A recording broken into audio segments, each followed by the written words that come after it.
ఈ ఎంసెట్ లేదా ఎఫ్సెట్లో మంచి ర్యాంక్ రాని విద్యార్థులకు బెస్ట్ ఆల్టర్నేటివ్ సిఎస్ఈఎంఏ కోర్సులు అడ్మిషన్లు జరుగుతున్నవి. వాగర్థావివ సంపృక్తౌ వాగర్థ ప్రతిపత్తయే జగతః పితరౌ వందే పార్వతీ పరమేశ్వరౌ.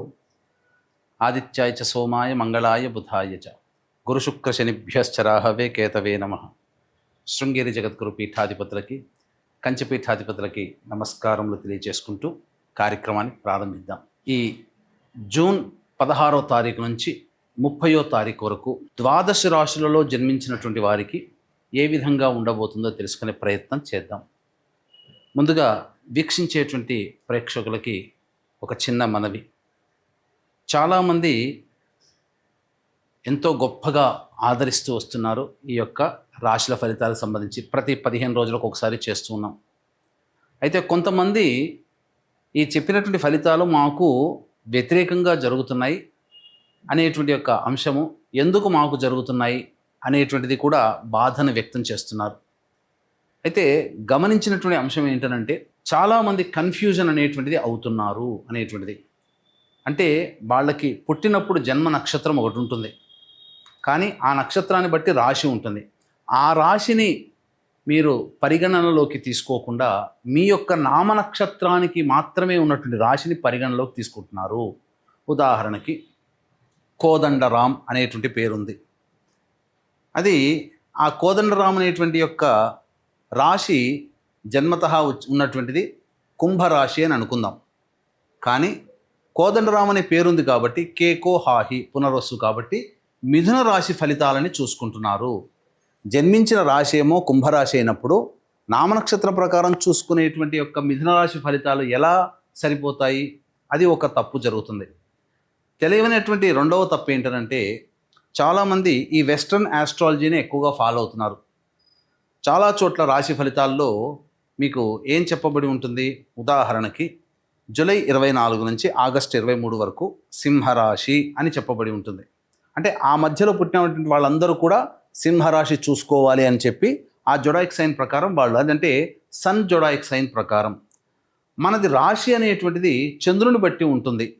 అది మీరు రవిని బట్టి ఉండేటువంటి, రవి ఆ సమయంలో సింహరాశిలో ఉంటాడు కాబట్టి అది రవిని బేస్ చేసుకొని చెప్పేటువంటిది. ఇక్కడ మనం చెప్పుకునేటువంటిది చంద్రుని బేస్ చేసుకునేటువంటిది కాబట్టి మీ యొక్క జన్మ నక్షత్రం ఏదైతే ఉంటుందో ఆ రాశి చూసుకోవాలి. ఆ ఒక నెలలో పుట్టిన వాళ్ళందరూ కూడా సింహరాశి అని అంటే అది అవాస్తవం కదా. కాబట్టి తెలిసి తెలియక అదొకటి ఈ విధంగా చేస్తున్నారు. ఎవరికి తెలియని వాళ్ళకి నామనక్షత్రమే అది చూసుకోవాలి. అందులో కూడా చాలామంది ఇప్పుడు శ్రీనివాస్ అంటే కుంభరాశి చూసుకుంటున్నారు, కానీ చూసుకోవాల్సింది తులారాశి, ఇలా అన్నమాట. కాబట్టి ఈ తేడాని, ఈ మార్పుల్ని మీరు గమనించుకొని అసలు సిసలైనటువంటి మీ రాశి ఏందో దాని ప్రకారం మీ జన్మ పత్రిక ప్రకారం ఉన్నటువంటి రాశిని చూసుకుంటే అప్పుడు మీకు ఫలితాలు కరెక్ట్గా 90% వరకు మీకు మ్యాచ్ అవుతాయి. మనం చెప్పుకునేటువంటిది దినచర్యలలో భాగంగా రోజువారీ కార్యక్రమంలో ఏ రోజు ఆదాయం ఖర్చు ఎలా ఉంటుంది, ఏ రోజు మానసిక పరిస్థితి మంచిగా లేదా ఆందోళనగా ఉంటుంది అనే విషయాల్ని మనం క్లుప్తంగా తెలియచేసుకుంటున్నాం. కాబట్టి ఇవి విషయాలు పరిగణలోకి తీసుకొని మన ఈ చెప్పబడేటువంటి రాశి ఫలితాలు మీరు ఆపాదించుకున్నట్లయితే 90% వరకు మీకు అవి సరిపోతాయి దినచర్యలో, రోజువారీ కార్యక్రమంలో. ఇక మనం వివరాల్లోకి వెళ్ళినట్లయితే 16వ తారీఖు నుంచి 30వ తారీఖు వరకు ఉన్నటువంటి గ్రహ సంచారం తెలుసుకుందాం. మీనరాశిలో శని సంచారం, అలాగే మేషరాశిలో శుక్రుడు మరియు రవి బుధ గురు యొక్క గ్రహ సంచారము మిథున రాశిలోకి, అలాగే 23వ తారీఖు నుంచి బుధుడు కర్కాటక రాశిలో ప్రవేశం చేస్తారు. అలాగే కుజుడు కేతు సింహరాశిలో మరియు రాహువు కుంభరాశిలో సంచారం జరుగుతుంది. దీనిని బట్టి ఈ 12 రాశుల వారికి ఏ విధంగా ఉండబోతుంది 16వ తారీఖు నుంచి మరియు 30 జూన్ వరకు అని తెలియజేసుకుందాం. ఈ నెల 16 జూన్ నుంచి 30 జూన్ వరకు కర్కాటక రాశిలో జన్మించినటువంటి వారికి ఏ విధంగా ఉండబోతుందో తెలుసుకుందాం. రాశిలోనే బుధుడు 23వ తారీఖు సంచారం చేస్తుండడం, అలాగే 22వ తారీఖు వరకు బుధుడు 12వ ఇంట సంచారం చేస్తుండడం. ఈ కారణం చేత ఈ కర్కాటక రాశి వారికి ముఖ్యంగా ఇతరులతో సమస్యలు వస్తాయి. సోదర సోదరీమణులతో వాగ్వివాదాలు, పరిచయస్తులు, నమ్మకస్తులు, స్నేహితులతో మీకు వాగ్వివాదాలు జరిగే అవకాశాలు ఉంటాయి. పొరపచ్చాలు వస్తాయి. మాట పెరుగుతాయి. ముఖ్యంగా ధనపరమైనటువంటి సమస్యలు కలుగుతాయి. డబ్బులు ఇచ్చి తిరిగి వసూలు చేసుకోలేకపోవడం వలన వాగ్వివాదాలు పెరుగుతాయి. కాబట్టి జాగ్రత్తలు పాటించండి. ఎవరికి డబ్బుని అప్పుగా ఇవ్వకండి, లేదా నమ్మకస్తులకైనా ఇచ్చినా అవి శత్రుత్వంగా మారుతాయనే విషయాన్ని గమనించుకోవాలి. ఇక గురువు, రవి, మిథున రాశి సంచార ప్రభావము చేత కర్కాటక రాశి వారికి దైవపరమైనటువంటి సహాయం అందుతుంది, కానీ వృత్తి, ఉద్యోగ, వ్యాపారాల్లో కాస్త ఇబ్బందులు ఎదుర్కోవాల్సినటువంటి పరిస్థితి వస్తుంది. అకారణమైనటువంటి విరోధాలు కలుగుతాయి తోటి వారితో. అలాగే చెయ్యని పనికి తప్పులు పడాల్సినటువంటి పరిస్థితులు కలుగుతాయి. కాబట్టి జాగ్రత్తలు పాటించండి. నిరుద్యోగస్తులు ఉద్యోగం పట్ల బాగా శ్రమిస్తే తప్ప ఫలితాలు లభించినటువంటి పరిస్థితి. ప్రభుత్వ రంగంలో పనిచేస్తున్నటువంటి వాళ్ళకి మాత్రము ఇబ్బందులు తప్పవు. అలాగే ప్రభుత్వముతో లావాదేవీలు జరిపేటువంటి కాంట్రాక్టర్లకి సమస్యలు అధికమవుతాయి. బిల్స్ శాంక్షన్ కాకపోవడము, ధనపరమైన సమస్యలు అధికంగా ఉంటాయని చెప్పవచ్చు. ఇక కుజ కేతు గ్రహ సంచార ప్రభావము చేత మీ వాక్కు వలన ఎదుటి వాళ్ళు ఇబ్బందులు పడతారు. కాబట్టి మీరు మీ మాట ఏదైనప్పటికీ ఎదుటి వాళ్ళని బాధ పెట్టేటట్టుగా ఉంటుందని గ్రహిస్తారు వాళ్ళు. కావున ఈ కర్కాటక రాశిలో జన్మించినటువంటి వారు కుటుంబ సభ్యులతో వాగ్వివాదాలు చేయకపోవడమే మంచిది. కాబట్టి ఎంత తగ్గితే అంత మీకు అనుకూలంగా ఉంటుందనే విషయాన్ని గమనించుకోవాలి. ఇక అష్టమ రాహువు కూడా అనుకూలంగా లేని పరిస్థితులు. కావున ప్రయాణాల్లో కావచ్చు, మామూలు రోజులైనా కావచ్చు, అనుకోని సమస్యలు, అనారోగ్య సమస్యలు వస్తాయి. ఎందుకు వస్తాయి, ఎందుకు తగ్గుతాయో తెలియదు, కానీ అనారోగ్య సమస్యలతో బాధపడతారు. అవే వాడంతటవే మళ్ళీ కొంతకాలానికి తగ్గుతాయి. ఇది గమనించదగినటువంటిది.